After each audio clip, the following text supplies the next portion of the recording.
Marjorie Taylor Greene said, oh, gee, I'm spending too much time overseas.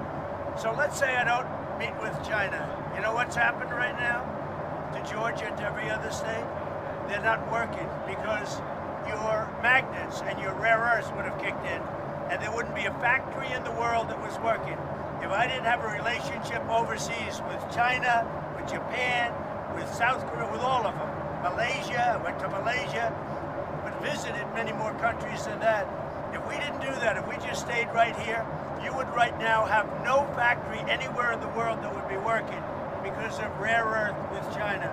Not only that, we made a deal with China. We take in billions and billions of dollars. We made a deal with Japan. We take in billions of dollars. We made a deal with South Korea. We're taking in billions and billions of dollars. If I would stay home, none of that would be happening. And by the way, I stay home 98% of the time.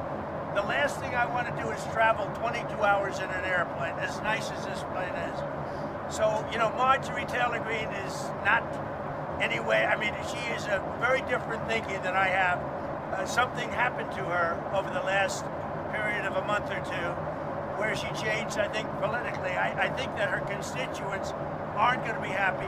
Already, I have people calling me. They want to challenge her to a race in her district in Georgia. And, you know, that's too bad. She's lost a wonderful conservative reputation. But when she says, don't go overseas, if I didn't go overseas, we might be in a war right now with China.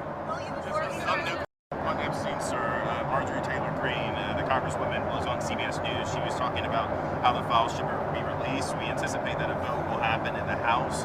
I know you wrote about the investigation today. I don't care about it, released or not. What I think you should do, if you're going to do it, then you have to go into Epstein's friends. This Reid Hoffman spent a lot of time on the island. I was never on his island. Bill Clinton went there supposedly 28 times. You're going to have to look into his friends because, you know, if they're going to do that, and I think the perfect guy to do it would be Southern District, somebody like Jay Clayton. I understand that's who's been assigned. But does the congresswoman have a point, though? Does Marjorie Taylor Greene have a point? Does she have a point, though? I know nothing about her. On the release of the files. All the files. Oh, they can have whatever they want. They already do. I think they have 50,000 pages already. Look, this is a Democrat hoax. This is a hoax put out by the Democrat